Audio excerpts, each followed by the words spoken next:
네, 서울에 사는 박정섭입니다.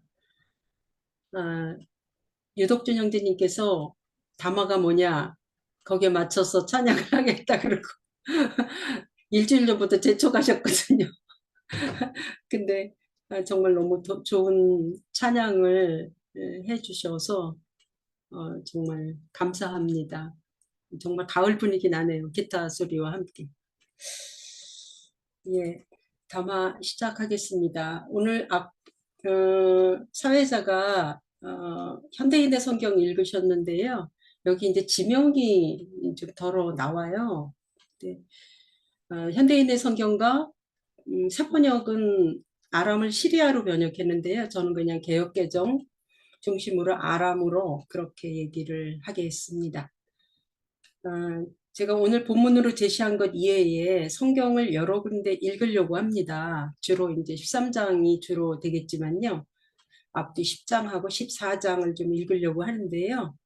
성경을 옆에 준비해 놓으시고 눈으로 보시면서 하시면은 좀 제가 담화를 못해도 좀 이해가 되지 않으실까? 좀 그렇게 생각이 됩니다. 인간의 능력으로는 할 수 없는 일이 있을 때, 또 한계를 느낄 때 많은 이들이 신을 찾게 되죠. 우리가 믿는 하나님은 구하면 이루어 주신다라고 말씀하셔서 나의 모든 바람을 들어주실 것 같지만 그렇지 않을 때가 더 많아서 고지곳대로 믿을 수만은 없게 되죠. 일일이 세마하여 보지 않아서 그렇지 사실 하나님은 우리가 구하는 것보다 구하지 않은 것을 더 많이 해 주시기도 했습니다. 때로는 상식적으로 설명할 수 없는 기적 같은 작은 일들이 생활 속에서 일어났던 것이 다 있었을 것입니다. 그런 걸 보면 하나님은 우리가 무엇을 하지 않아도 은혜를 내려주시는 분인 것 같습니다.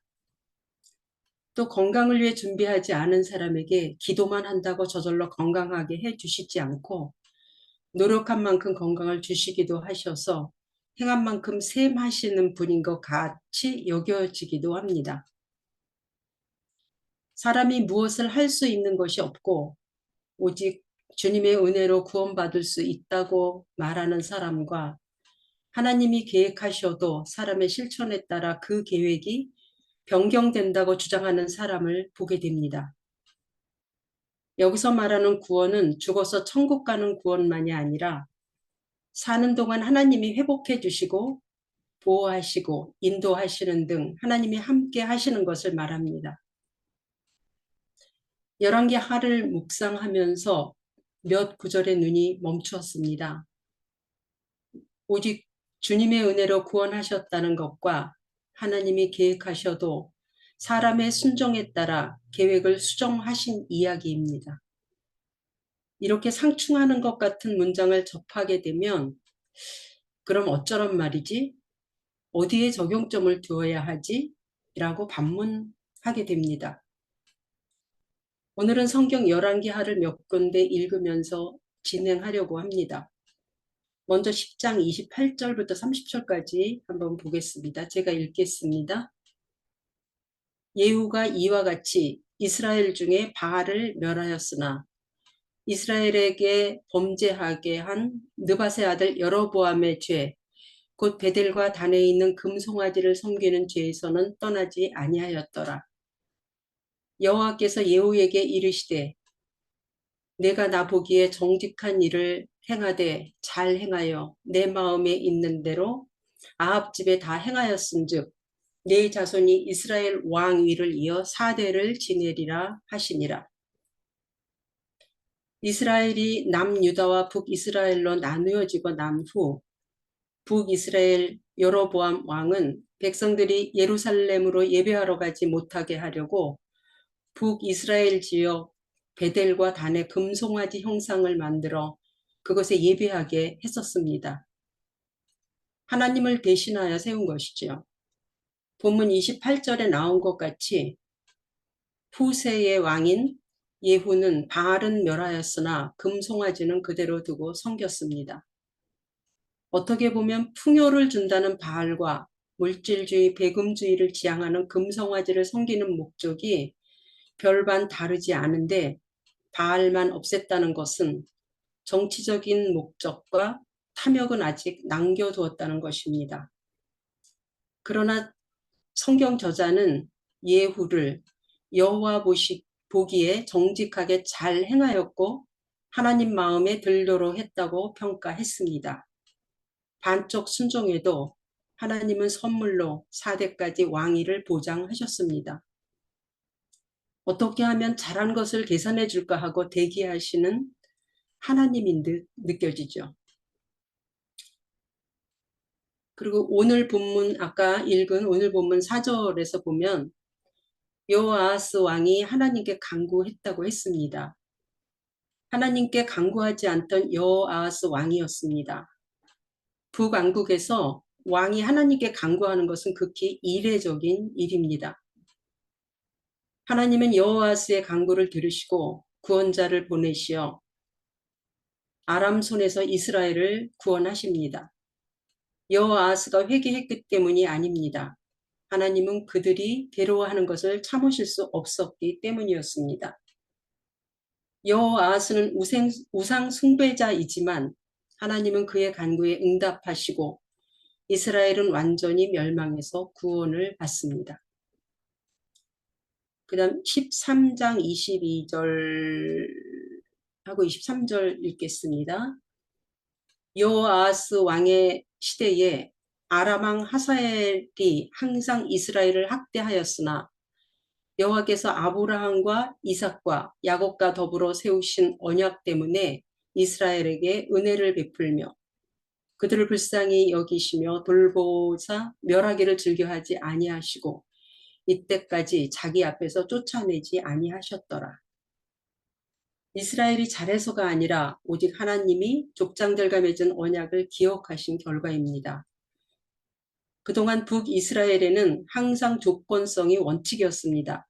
즉 다윗 자손은 반드시 순종해야 하며 그렇지 않으면 끔찍한 결과에 직면해야 한다는 것이었습니다.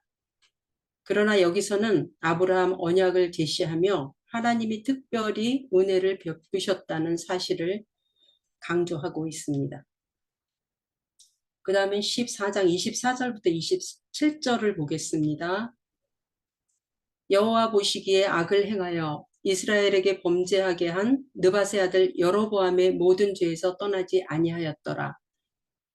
이스라엘의 하나님 여호와께서 그의 정 가드헤벨 아마떼의 아들 선지자 요나를 통하여 하신 말씀과 같이 여로보암이 이스라엘 영토를 회복하되 하맛 어귀에서부터 아라바 바다까지 하였으니 이는 여호와께서 이스라엘의 고난이 심하여 매인자도 없고 노인자도 없고 이스라엘을 도울 자도 없음을 보셨고 여호와께서 또 이스라엘의 이름을 천하에서 없이 하겠다고도 아니하셨으므로 요아스의 아들 여로보암의 손으로 구원하심이었더라. 여기서 맨 위에 여로보암하고 밑에 여로보암은 틀리죠. 밑에 여로보암 나온 건 여로보암 2세를 말합니다. 하나님이 이스라엘 백성을 구원하신 것은 여로보암 2세 왕이 능력이 탁월해서도 아니고 그가 선한 왕이었기 때문도 아니며 하나님이 요나를 통하여 하신 말씀 때문에 솔로몬 치하에 있었던 이상적인 북쪽 경계대로 북이스라엘 경계를 재확립하여 세력을 회복하고 번성하게 한 것이며 아람 베나닷 왕에게 학대당하나 돕는 사람이 아무도 없는 이스라엘을 보시고 긍휼히 여기셨기 때문이고 또 이스라엘의 이름을 지워버리겠다고 하신 적이 없으셨기 때문이라고 했습니다. 하나님은 백성이 회개하지 않았는데도 하나님의 백성을 향한 사랑으로 구원할 이유를 애써 찾으시는 것 같이 느껴집니다. 여기까지 몇 단락에서 왕이 회개하지 않았는데도 잘하지 않았음에도 우상 숭배하는데도 불구하고 하나님이 은혜로 구원하셨다는 이야기를 살펴보았습니다. 다음은 오늘 본문의 13장 15절부터 내용에 대해서 얘기하겠습니다. 오늘 본문 그 17절을 보면 아람의 위협에 응전하기 위해 하나님의 승리 화살이 동쪽으로 날아갑니다. 이때 엘리사 선지자는 요아스 왕이 아벡에서 아람 사람을 멸절할 것이라고 약속합니다. 그러나 화살로 땅을 치라는 엘리사의 그 다음 명령에 요아스는 대6번 치는 대신 3번만 치기로 선택하기 때문에 그 약속은 수정됩니다. 왕이 예언의 말씀에 순종하지 않은 것이 아닙니다. 문제는 충분히 열정적으로 순종하지 않은 것이죠. 하나님께서 엘리사를 통해서 하신 말씀대로 후에 요아스가 아람에게서 3번만 승리를 거두게 되죠. 하나님의 계획은 자동으로 이루어지지 않습니다. 하나님의 계획 앞에 인간이 얼마나 성실히 따라오느냐에 따라 계획의 실행 정도가 달라집니다.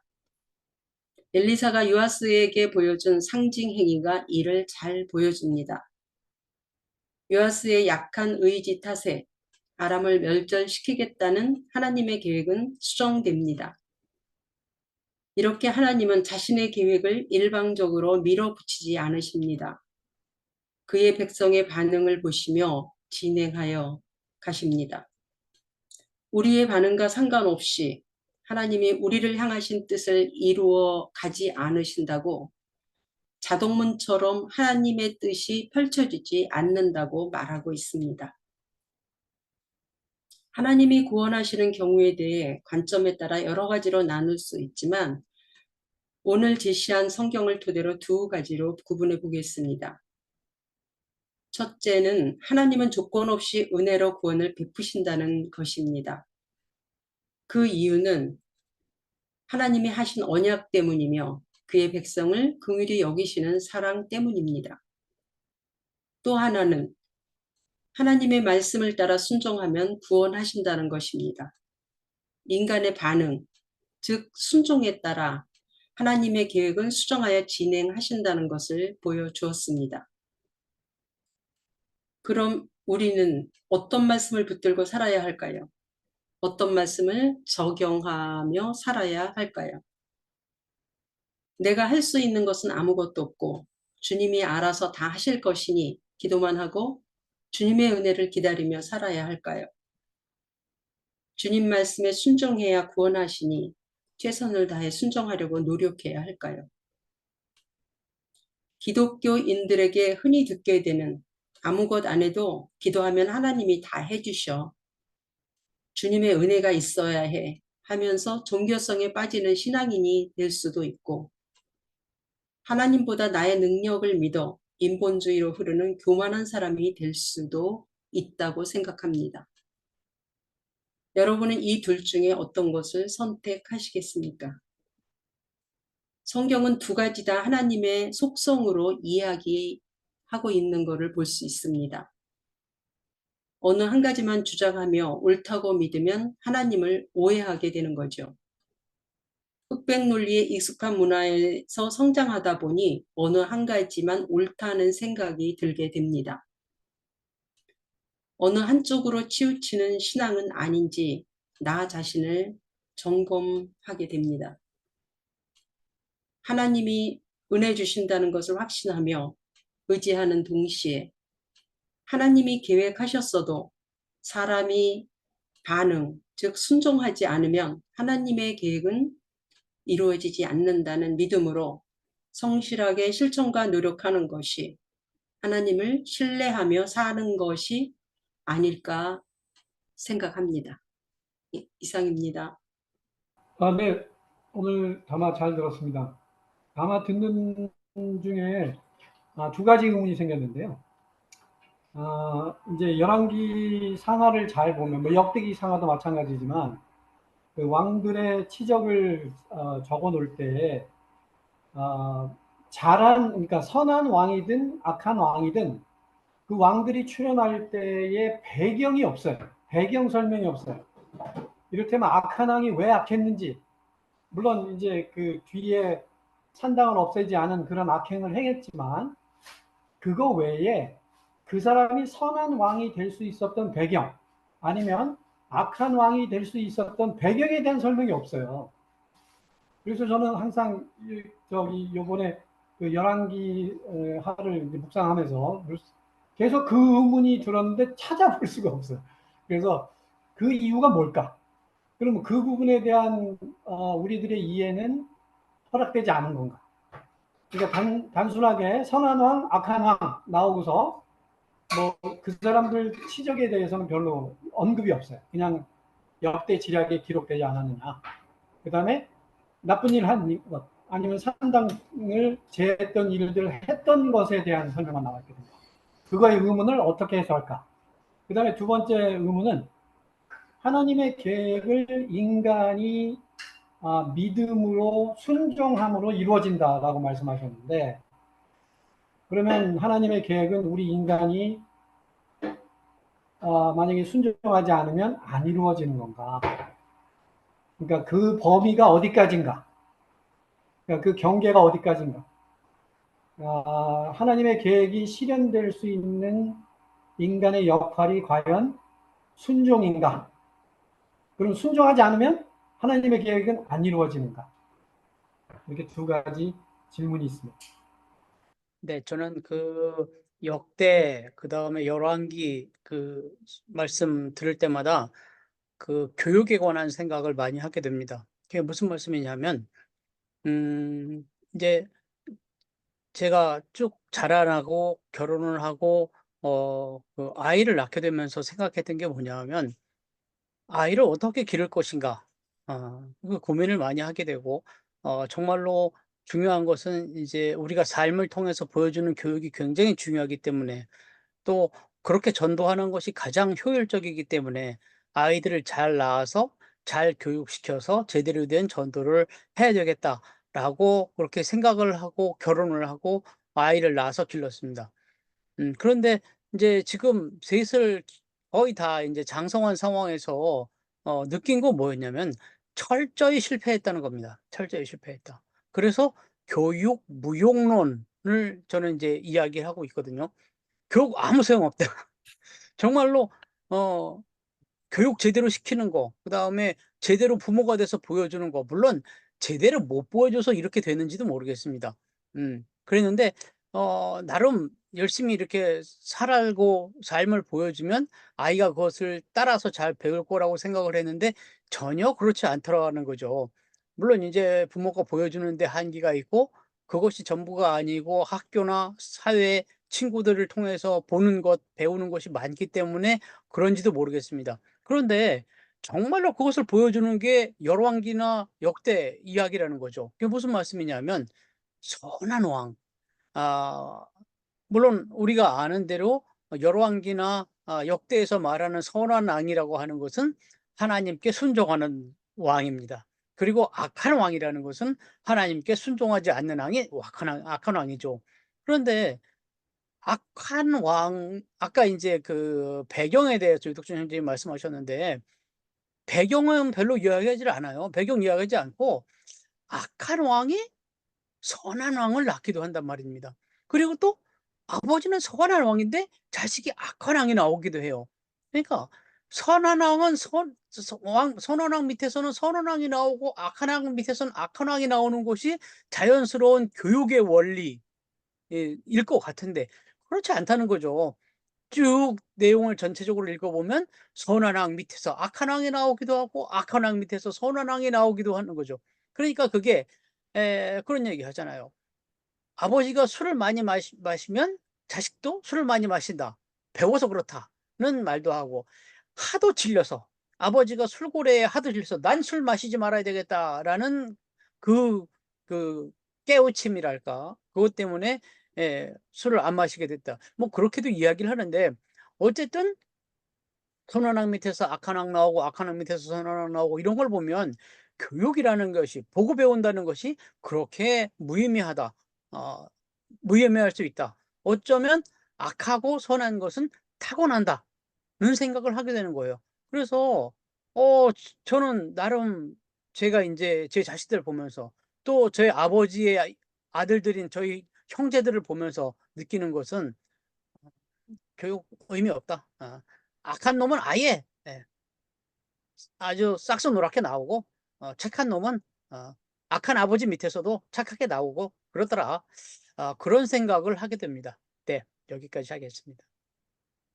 네, 저기 그 악한 그거 제가 배은선 형제님이 얘기한 거랑 반대되어 있는 얘기를 하겠는데요. 그 많은 그럼 심리학이 필요가 없고 그 많은 그 사람들이 얘기한 게 필요 없는데 사람이 5살까지 굉장히 중요하다고 그래요. 5살까지 잘 키워줘야지 그 자녀 학대가 있어요. 자녀를 애는 안 왔는데 돌보지 않는 거, 방임한 거 이렇게 되면은 그 애가 암만 머리가 좋은 애라도 굉장한 걸 타고난 애라도 그걸 갖다가 할 수가 없어요. 똑바로 잘할 수가 없대요. 아주 불행한 애가 된다고 그래요. 그래가지고 5살까지는 꼭 만약에 어답트가 됐더라도 그런 사람의 사랑을 받아야지만 올바로 자라나지 사랑을 안 받고 그렇게 이제 방임하거나 막 부모가 학대하거나 그리고 부모가 강압적으로 막 야단치는 부모 있죠. 그리고 부부관계가 너무 안 좋아가지고 애가 그거 막 봤을 때 공포에 질려서 자랐을 때 평생 행복할 수가 없다고 그러네요. 치료를 안 하면은. 근데 치료 과정을 갖다 거쳐가지고 우리가 치료가 제일 좋은 치료는 예수님 만나는 거예요. 예수님을 만나서 치료가 되면은 온전하게 살 수가 있는데 예수님을 만나지 않으면은 그걸 갖다가 그런 관계가 인격 형성이 안 되는 거죠. 그래가지고 하는데 우리가 정말 그 부모의 좋은 것도 타고나야 되고 교육도 굉장히 중요합니다. 그다음에 하나님까지 만나면은 근데 모든 인간들이 대개 보면은 완전한 사람이 하나도 없어요. 우리가 왜냐하면 완전한 부모가 완전한 자녀를 만들 수가 있고 또 하나님 것도 타고나지만 완전한 사람들이 다 없으니까 다 덜 된 부모들이 자식들을 키우니까 그 자식들이 물론 굉장히 인품 좋게 자랄 수도 있는데 하나님이 없이는 절대 어떤 누구도 이 세상에 어떤 사람도 선한 인간, 착한 사람이 될 수가 없다. 저는 그렇게 성경을 읽으면서 그런 걸 깨달았습니다. 하나님이 없는 도덕적인 삶은 꼭 이렇게 무슨 그 생명이 없는 돌과 같다. 그러니까 아주 가식적으로 하지만 라이프가 없다. 리얼한 이런 게 없다고 생각하니까 우리가 하나님이 들어가면서 부모의 사랑이 온전하게 키워줬을 때 얘가 퍼펙트한 아기가 나오고 그러지 하나님이 없거나 뭐 부모가 완전히 퍼펙트하게 가르쳐줘도 이 세상이 안 되고 그냥 뭐 교육적으로 아주 완전한 좋은 시설이죠. 물론 근데 환경도 굉장히 중요하다고 그래요. 그래서 우리가 좋은 부모를 만나는 것보다 where 어디서 태어나는 거가 더 중요하다고 그러잖아요. 장소가 도시에서 태어나느냐 시골에서 태어나냐. 시골에서 아무것도 볼 것도 없는 데서 태어나면은 발전할 게 없어 애가. 물론 사랑 같은 경우에서 이제 나중에 할 수 있지만 그 10대가 굉장히 중요한데 10대까지가 아기 때부터 5살까지 최고로 중요하고 그다음에 이제 교육이 중요한데 그때 이제 시골에서 자란 애들 볼 수가 없으니까 미국에서도 왜 태어날 때 우리나라 사람들은 그 생년월일을 보잖아요. 몇 시에 태어나는가 중요한데 이 외국에서는 별자리를 봐요. 그러니까 얘가 어디서 태어나는가. 부모보다 더 중요한 거가 where 어디서 태어나는 게 굉장히 중요하대요. 그래서 도시에서 태어나는 애가 있고 많은데 하여튼 간에 그 배은선 형제님이 조금 저기 한 거는 내가 교육한 대로 되지 않는다. 그다음에 이제 물론 형제가 많은데 어떻게 잘난 애 못난 DNA가 아니 IQ가 다 다르게 나오잖아요. IQ하고 EQ가 합쳐져야지 완전한 인간이 나오는데 어떤 애는 IQ가 굉장히 높은데 이게 좀 같은 부모라도 모자란 애가 나오고 잘난 애가 나오잖아요. 그리고 또 잘 키워지는 것도 있고. 그러니까 우리는 그거가 하나님의 계획하심, 목적이 있는 삶, 하나님의 선택하심. 형제라고 해서 같은 집안식을 다 구원하지 않잖아요. 선택할 적에 하나님의 쓰임 받는 자녀가 따로 있듯이 내가 딱 봐서 야곱하고 우리가 이제 에서 다 보잖아요. 모든 것도 하나님 선택하는 자녀가 딱 있잖아요. 그러니까 우리가 그것도 뭐 하나님 맘대로니까 우리가 뭐 은혜 하나님의 은혜지 우리가 똑똑하고 예뻐서 하나님 선택한 게 아니라 뭐 왜 선택하셨는지 모르지만 하여튼 하나님의 선택자가 있어요. 하나님 선택하고 나면 얘는 온전하게 똑똑하게 착하게 살 수밖에 없다. 그런 거가 많이 성경에서도 그렇고 실제로 보면은 그런 걸 느꼈습니다. 너무 말을 많이 해서 죄송합니다. 감사합니다. 예, 예. 예, 오랜만입니다. 박정섭 자매님 담화 잘 들었습니다. 정말 그 심오한 성서신학적 담화를 해주신 것 같습니다. 많이 고생하셨을 것 같습니다. 예. 먼저, 저는 이제 오늘 담화에서 되게 저한테 고무적이었던 것은, 그, 하나님의 구원이라는 것이 과연 무엇이냐라고 하는 부분이었습니다. 뭐 천국 가고 이러는 것이 아니라 살아가는 동안 하나님이 함께 하시는 것, 이것이 구원이다라는 그 짧은 문장에서 저는 좀 깊은 감명을 받았습니다. 구원이란 무엇인가? 사실 제가 기독교에서 가장 혐오하는 단어 중에 하나가 구원이라는 단어고요. 그러는 것인데, 과연 그 말의 진정한 의미를 어떻게 알고 어떻게 적용하면서 구원이라는 말을 이렇게 내뱉는가라는 것이 무척 저는 궁금했었는데, 만약에 오늘 말씀하신 대로 하나님이 나와 함께 한다는 것, 이것이 바로 구원이다라고 생각을 하고 그렇게 우리가 정의를 내린다면 이 세상에서 과연 신의 이름으로 자행되어지는 혐오와 차별, 뭐 폭력, 갈등 이런 것이 과연 존재할 수 있을까? 또 종교 이름으로 자행되는 극심한 어떤 부조리, 몰상식 이런 것들 속에서도 과연 어, 내 자신이 거기에 함몰되지 않고 무분별하게 그런 것들을 추종하지 않고 자신을 옳게 지켜나갈 수 있지 않을까 그렇게 생각을 해봤습니다. 제가 감히 아까 유덕준 형제님께서 두 가지 질문을 던지셨는데 저 개인적인 입장에서 거기에 대한 어떤 좀 참고적인 말씀을 드리고 싶은데요. 열왕기서에 나타난 그 선과 악의 평가 기준에 대한 의문을 말씀을 하신 것 같습니다. 제 생각에는 먼저 우리가 특히 그 역사서 같은 경우에는 그 역사서 성서 저자가 그것을 기록하게 된 그 의도, 이것을 먼저 파악하는 게 중요할 거라고 생각합니다. 보통 성서 신학자들이 구약 성서의 그 역사서를 두 가지로 구분을 합니다. 신명기적 역사서하고 역대기적 역사서 이렇게 두 가지로 구분을 합니다. 근데 보통 신명기적 역사서는 뭐 여호수아, 사사기, 사무엘 상하, 열왕기 상하, 룻기까지 포함하는 경우가 있고요. 그다음에 역대기적 역사서는 이제 역대상하, 뭐 에스라, 느헤미야, 뭐 하고 이제 그 외경에 나오는 유딧, 토빗, 지에서 뭐 이런 것들을 포함하기도 합니다.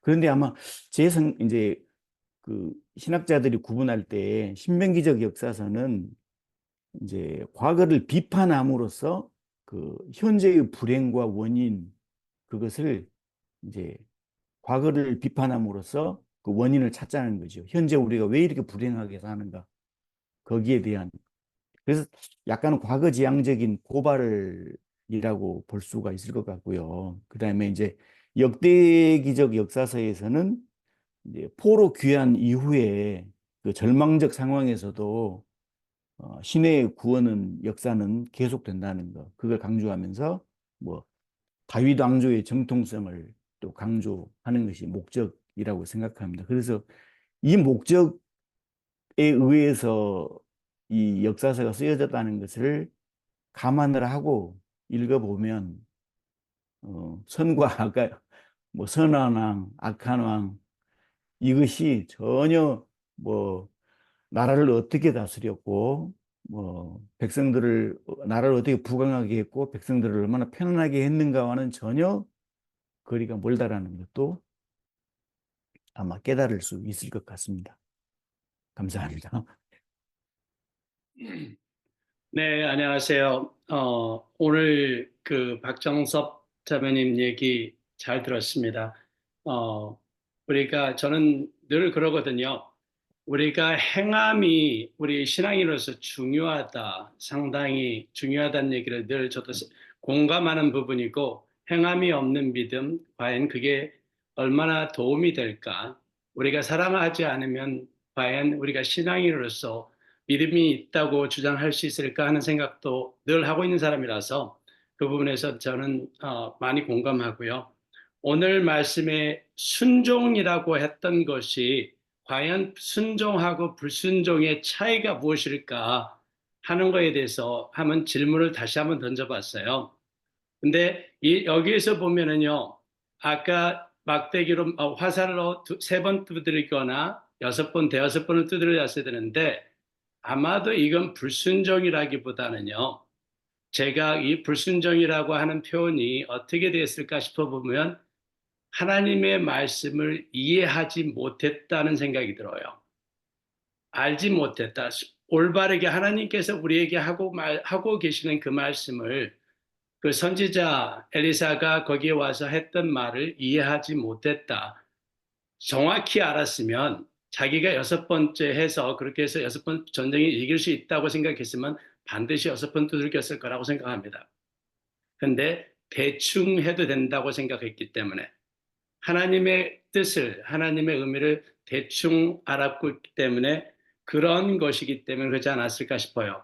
순종과 불순종의 차이는 우리가 이해하지 못한 거 아닐까요? 그 이해하지 못해서 우리가 하나님을 알아간다는 것은 저는 그래요. 이해하는 것이고, 알아가는 것이고, 그리고 나서 따라가는 것이고, 그리고 성장해 가는 것이라고 생각하고 있고요. 우리가 어찌 보면은 지금 선과 악이란 얘기도 나오는데 우리가 하나님께서는 선악과를 따먹지 말라고 그러셨거든요. 그런데 재미난 것은요, 솔로몬이 임금이 될 때 하나님한테 요구한 게 선악을 알게 하는 지혜를 달라고 했거든요. 그래서 하나님 그걸 기뻐하셨거든요. 한 사람에게는 하지 말라고 했던 것이 다른 한 사람에게는 맞는 말이 됐어요. 그러니까 아담과 하와에게는 준비가 되어 있지 않았기 때문에 아마도 너희들에게는 선악을 알게 하는 그런 의미가 필요하지 않았겠지만 솔로몬에게는 선과 악이 알아서 지도자로서 그게 반드시 필요했기 때문에 선악이 필요할 수 있는 그러한 단계였던 것처럼 우리가 하나님을 이해하지 못하는 것이 우리가 알지 못하는 것이 그게 잘못 우리가 말하는 불순종이라는 표현으로 표현되고 있지 않을까 싶어요. 그러다 보니까 우리는 하나님을 이해하지 못하고 있는데 저건 불순종자야 라고 하면 그 어감이 많이 다르거든요. 네, 그렇게 표현이 되고 있지 않을까 그런 생각을 해봤습니다. 네, 시간이 좀 많이 돼서 짧게 한 1분 정도만 말씀드리면 오늘 담화를 듣고 양심이라는 단어가 생각이 났는데 사람이 자기가 어렸을 때부터 뭐 죽기 전까지 이게 나쁜 것이다, 옳은 것이다 판단을 기준이 잘못 잡히면 그게 어떤 악으로 나타나지 않나 이런 생각도 했고요. 사실 지금 뭐 보편적으로 상식적으로 이렇게 이 전 사람들이 아는 이런 부분을 따지면 이 아까 구원도 나왔는데 저는 어떤 공간적인 부분보다는 어떤 정신적인 어떤 교육적인 이런 부분이 구원이 아닐까라는 생각도 해봤고 그 다음에 이 세상에서 정의를 따지고 정의롭고 명예롭고 공정하고 평화롭고 이런 부분들이 다 하나님의 뜻이 아닌가 생각합니다. 그리고 그 반대적인 부분들이 이 악의 어떤 나쁜 짓을 알지 못하는 이런 부분이 아닌가 이렇게 생각을 해봤습니다. 감사합니다. 예, 연이어서 권혁태 의원님 마이크 켜주셨습니다. 예, 예, 지금 그러니까 우리가 참 이 쉬운 거를 놓치고 있는 수가 있고 쉬운 거를 아주 바른 거를 많이 오해하고 있는 부분이 있는데 그것이 뭐냐면은 교육과 이 신앙인 것 같아요. 우리 기독교적으로 말하면 그 믿음, 그 다음에 이제 세상적으로 말하면 교육 이런 것 같아요. 다시 말하면은 많은 사람들이 교육이 사람을 바꾸지 못하고 신앙이 사람을 바꾸지 못하는데 의뢰의 신앙이 사람을 바꾸고 교육이 사람을 바꾼다. 그렇게 황당하게 믿는 것이 문제다. 그런 생각이 듭니다. 다시 말하면 좀 더 쉽게 말하면요. 공부를 많이 한다고 해서 사람 되는 거 아니거든.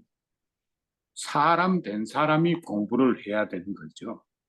공부가 사람을 바꾼다 그랬으면은 왜 요즘 같이 공부를 많이 한 사람이 지도자가 되고 이러면은 세상이 좋아져야 될 텐데 안 되잖아요. 지금 문제가 누구입니까? 공부 많이 한 사람들이에요. 왜 그러냐? 사람은 안 된 사람이 공부를 했으니까 그게 안 될 수밖에 없는 거죠. 신앙인도 마찬가지죠. 말은 신앙인인데 그 신앙이 사람을 바꾸는 신앙이 아닐 때는 신앙인이 되기 전에 사람이 되고 나서 신앙인이 되어야만 그것이 되는 거죠. 사람이 안 됐는데 신앙의 깃발 아래 들어가서 뭐가 되겠어요? 우리 이거를 말하고 마차가 바뀐 거를 확실히 알고 공부한 뒤에 사람 되는 게 아니라 사람 된 뒤에 공부를 해야 된다. 그래야 그 사람이 사람이 됐으니까 그 사람이 공부하면 바로 써서 남을 도울 거 아닙니까? 신앙도 마찬가지라는 거죠. 사람 안 된 사람이 신앙 깃발 안에 들어가면 그 사람이 하나님 뺑 믿고 하는 짓은 나쁜 짓밖에 없어요. 근데 왜 우리가 이 사실을 모르고 점수를 잘 줘가지고 신앙인은 의뢰 잘할 거다 그렇게 믿느냐? 그러면 안 된다고 저는 생각을 합니다. 그러니까 신앙을 가지려면은 다만 요즘 말로 하면 예수제의가 되려면 사람부터 되고 예수제의 판에 들어오라 그렇게 하는 것이 좋다 그런 말입니다. 모르겠어요. 이게 지나친 말 같은 것인지 모르는데 지극히 쉬운 말로 저는 생각이 됩니다. 지극히 당연한 말로 생각이 됩니다. 저는 사람 된 사람을 믿지요. 예수제의를 안 믿습니다. 지금 통계를 내보세요. 우리 신용평가를 자세히 해보세요. 그리고 공부한 사람을 안 믿고 사람 된 사람을 저는 믿는다. 그 말입니다. 여러 가지 말씀해 주셔서 감사하고요. 제가 오늘 담화에서 말씀드린 것처럼 하나님의 두 가지 속성에 대해서 그 열왕기하를 묵상하다 보니까 그렇게 있어서 그게 눈에 띄어서 그거를 주제로 잡아서 했거든요. 근데 저 자신은 물론 하나님의 은혜로도 주어지지만 하나님의 그 뜻에 따라 사람이 반응하는 거가 더 중요하다는 거에 저는 더 큰 비중을 두고 살았었거든요. 근데 이렇게 두 가지가 이렇게 나와서 이게 균형을 잡아야겠구나. 어느 한 가지를 하면은 담화에서 말씀드린 것처럼 교만하게 되고 또 은혜만 하다 보면은 자기가 아무것도 하지 않으면서 어떤 종교성만 강화되는 것 같다는 생각이 들었고 또 그렇게 하는 사람들을 너무 종종 많이 봐왔고 그래서 오늘 말씀드렸고요. 아까 유덕진 형제님 여기 이제 창에 뭐 이스라엘에 대해서 그 질문을 띄워놓으셨는데요. 이스라엘이라면 그것이 하나님의 계획인가? 하나님의 계획에 순종하는 이스라엘이라면 이제 저는 전제부터 우리 검토해봐야 되는 거 아닌가? 저는 그 전제가 잘못됐다고 생각하고요. 또 이 문제는 여기서 할 문제가 아니라 뭐 2부 시간이나 이럴 때 또 얘기해야 될 문제로 그렇게 생각됩니다.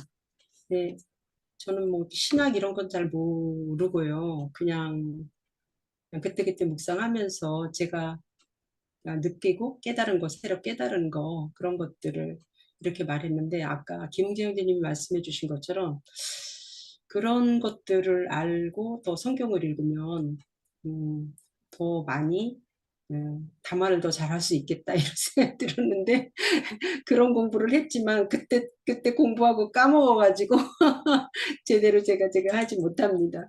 예, 오늘 도움이 많이 됐고요. 예, 모두 함께 해주셔서 감사합니다.